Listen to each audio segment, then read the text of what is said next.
Well, folks, before the Marvel Cinematic Universe turned Hulk into a CG-powered powerhouse, there was this guy, cut to Lou Ferrigno roaring in green paint, the original TV titan who smashed his way into pop culture history. In this video, we're rediving into 8 awesome times the MCU tipped its hat to the classic Incredible Hulk TV show from the 70s, starring the legendary Bill Bixby and Lou Ferrigno. So get ready for nostalgia, Easter eggs, and some seriously smashing tributes. Blink and you will miss it, but fans of Bill Bixby were rewarded with a touching tribute.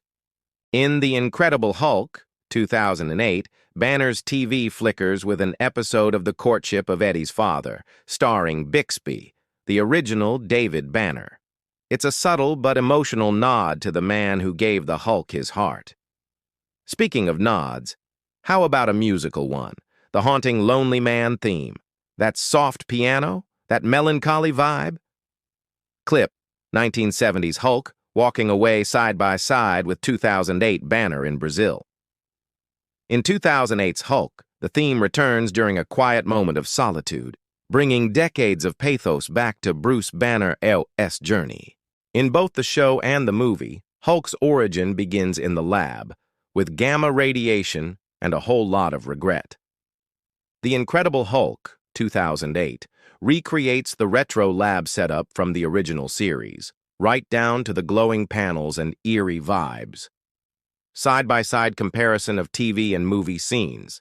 It's visual nostalgia at its best, science fiction meets sentimental tribute. Oh, and the #1 tribute? She-Hulk, attorney at law, went all in.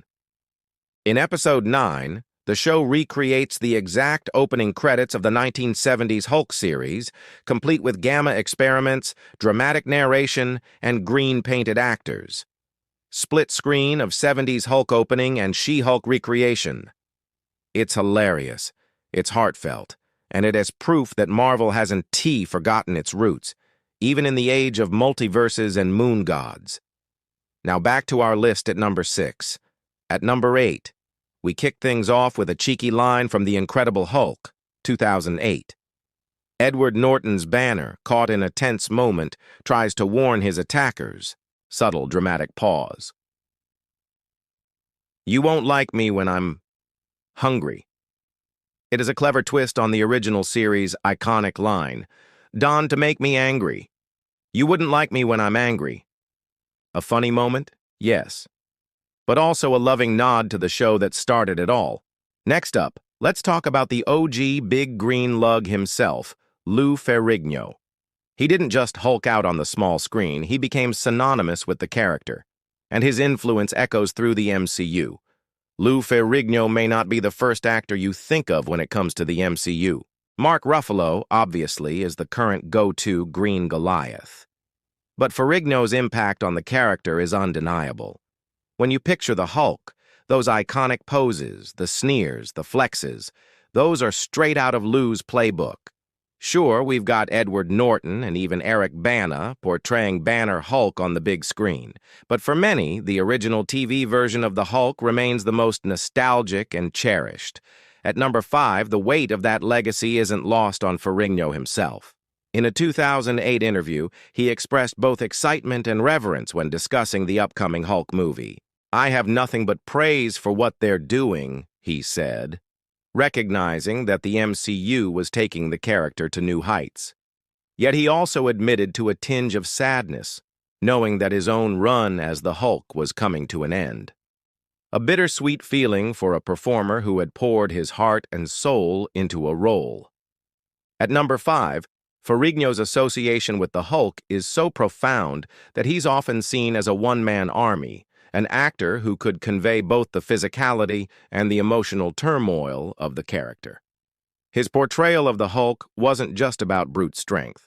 There was vulnerability there, a gentleness that came out when he was around those Banner loved ones, especially when it came to interacting with kids. One memorable scene from the 70s series involved Hulk comforting a crying child. It's a powerful testament to Ferrigno's range as an actor. He brought humanity to a monster, making us care about the Hulk as much as we did about Banner. And while the MCU has evolved the character in exciting ways, Ferrigno's contribution remains foundational.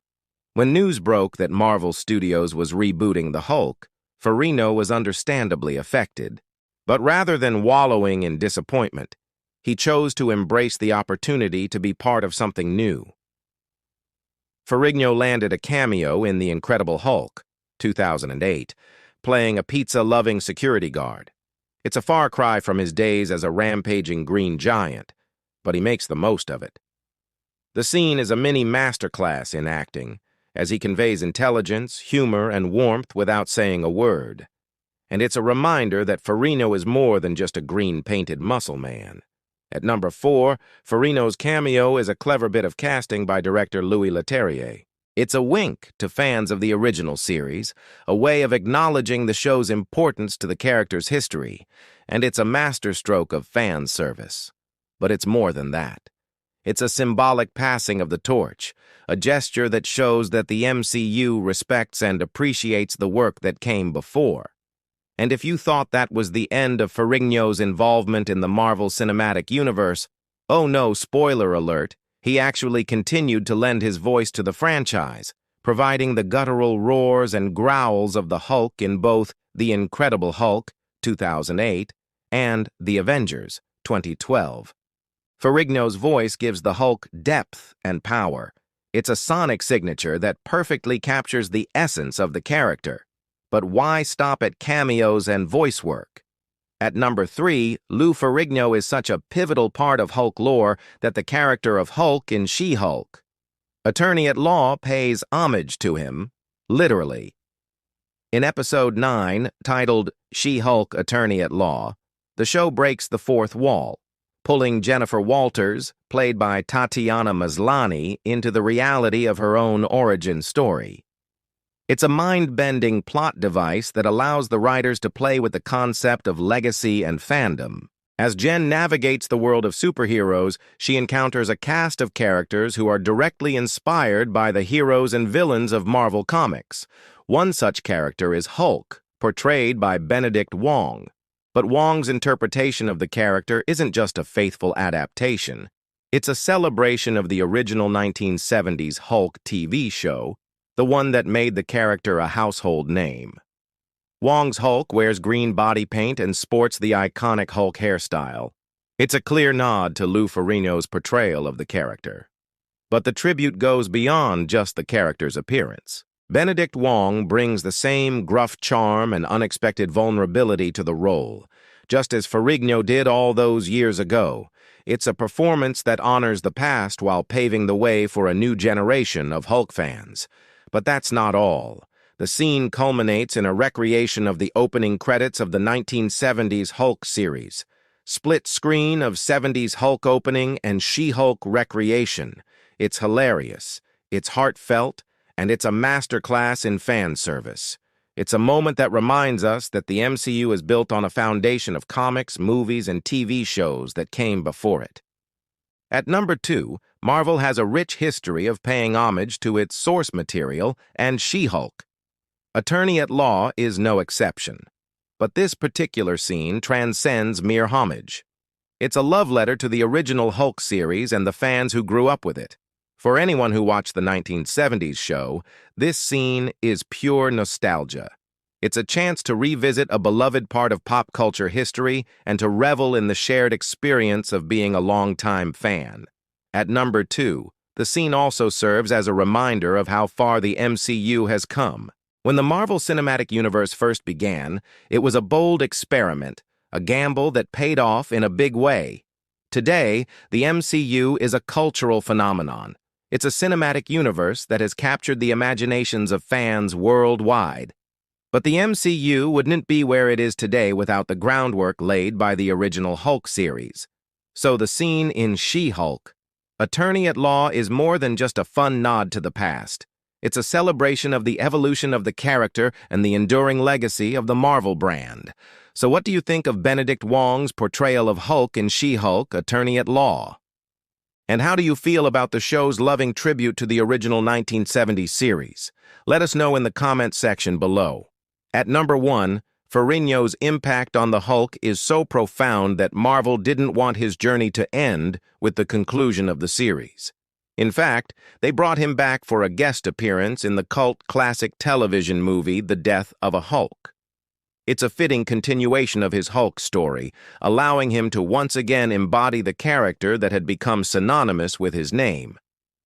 In this TV movie, the Hulk is tragically transformed back into Banner after being exposed to a gamma radiation antidote developed by the military.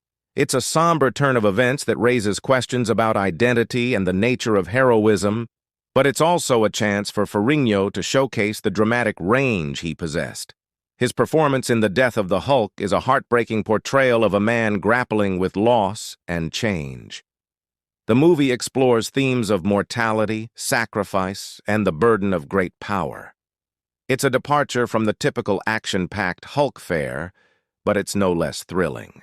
When you watch Ferrigno deliver his final lines as the Hulk, growling, "Don't forget me," you can't help but feel a sense of empathy and understanding. It's a moment that captures the essence of what it means to be human, even for a character who's anything but. The Death of the Hulk is a lesser-known entry in the Hulk canon, but it's no less important for its exploration of complex themes and its showcasing of Ferrigno's talent.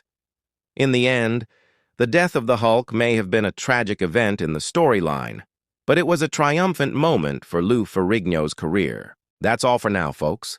But don't forget to join the conversation. What's your favorite Hulk moment from the 70s series or the MCU?